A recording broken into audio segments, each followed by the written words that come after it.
السلام علیکم ورحمۃ اللہ وبرکاتہ۔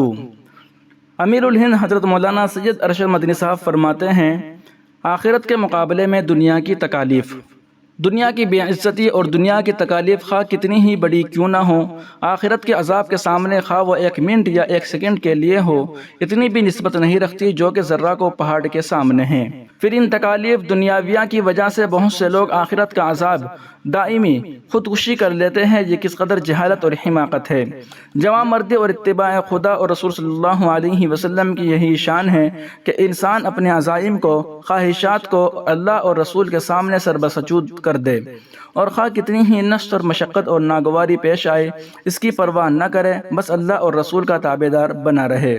لا یؤمن احدکم حتی یکون ہواہ تبعا لما جئت بہ، یہ قول سرور کائنات علیہ السلام کا ہے۔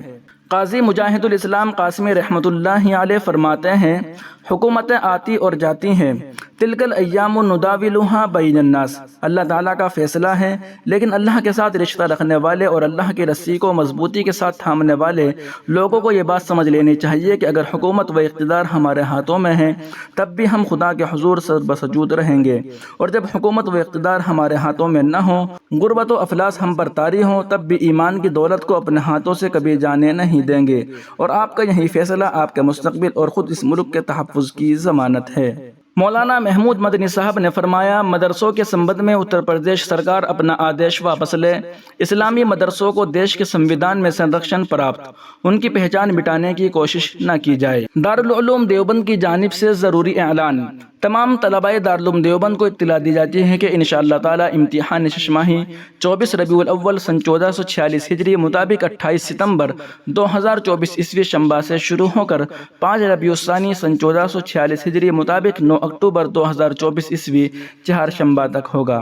طلباء عزیز غیر تعلیمی جملہ مشاغل سے یکسو ہو کر امتحان کی تیاریوں میں مشغول ہو جائیں تاکہ امتحان میں اعلیٰ نمبرات سے کامیابی حاصل کر سکے۔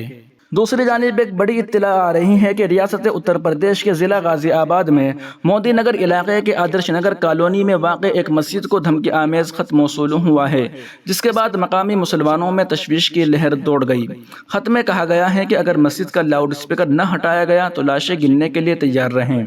دھمکی آمیز خط موصول ہونے کے فوراً بعد مسجد کی انتظامی کمیٹی نے مراد نگر پولیس اسٹیشن میں شکایت درج کرائی۔ تفصیلات کے مطابق مودی نگر کے آدرش نگر کالونی میں سنہری مسجد واقع ہے۔ آج ہفتے کی فجر کی نماز ادا کرنے کے لیے جب مصلی مسجد میں داخل ہوئے تو انہیں مسجد کے احاطے میں ایک دھمکی آمیز خط ملا، جس میں دھمکی دی گئی کہ اگر مسجد کے لاؤڈ اسپیکر نہ ہٹائے گئے تو لاشیں گننے کے لیے تیار رہیں۔ وکیل وسیم نے فوری طور پر مراد نگر پولیس اسٹیشن میں شکایت درج کرائی۔ اطلاع ملتے ہی P S incharge Mukesh Kumar نے پولیس فورس کے ساتھ مسجد پہنچے۔ اے سی پی نریش کمار نے کہا کہ معاملے کی پوری جانچ کی جا رہی ہے، پولیس قریب میں نصب سی سی ٹی وی کیمروں کا جائزہ لے رہی ہے اور خط لکھنے والے شخص کے بارے میں پوچھ گچھ کی جا رہی ہے۔ دھمکی آمیز خط میں لکھا گیا کہ مسلمانوں میری بات غور سے سنو، اگر مسجد کے لاؤڈ اسپیکر سے آواز آتی ہے تو لاشیں گننے کے لیے تیار رہیں۔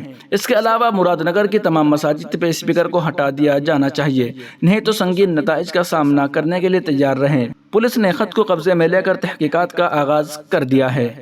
ابھی اطلاع کے مطابق ملزم کو گرفتار بھی کر لیا گیا ہے۔ وہیں ایک اور خبر سامنے آ رہی ہے کہ رانچی میں ہونے والی آر ایس ایس کی میٹنگ میں یو پی میں ہوئے لوک سبھا انتخابات کے نتائج پر تبادلہ خیال کیا گیا اور آگے کے لیے بھی لائحہ عمل تیار کیا گیا۔ اس میٹنگ میں سنگھ کے سربراہ موہن بھاگوت، جنرل سیکریٹری اور نیشنل ایگزیکٹو کے ممبران اور تمام ریاستی پرچارک شامل ہیں۔ اگر ذرائع کی مانیں تو سنگھ کے سینئر عہدیدار بدلے ہوئے سیاسی تناظر کے بارے میں لوگوں سے رائے لیں گے۔ بتایا جا رہا ہے کہ میٹنگ ابھی چل رہی ہے۔ فی الحال میٹنگ میں سنگھ کی آئندہ 2 سال کی سرگرمیوں کا روڈ میپ تیار کیا جانا ہے۔ ملک میں لوک سبھا انتخابات میں مسلسل تیسری بار این ڈی اے کی حکومت بنی، لیکن اس بار مودی سرکار کا جادو ختم ہوتا نظر آ رہا ہے۔ حکومت بننے کے باوجود اپوزیشن مضبوط ہو کر ابھری ہے۔ لوک سبھا انتخابات کے فوراً بعد ہونے والے اسمبلی ضمنی انتخاب میں 13 میں سے 10 سیٹیں اپوزیشن کو اور 3 سیٹیں بی جے پی کو ملی ہیں۔ واضح ہو کہ 7 ریاستوں بہار، مغربی بنگال، تمل ناڈو، مدھیہ پردیش، اتراکھنڈ، پنجاب اور ہماچل پردیش کے 13 اسمبلی سیٹوں کے لیے 10 جولائی کو ووٹنگ ہوئی تھی۔ ان 13 سیٹوں کے انتخابی نتائج کا آج اعلان کیا جا رہا ہے۔ 13 سیٹوں میں سے انڈیا الائنس کی تقریباً 10 سیٹیں جیتی ہیں۔ ایسے میں اپوزیشن مضبوط ہو گئی ہے۔ کون کہاں سے جیتا؟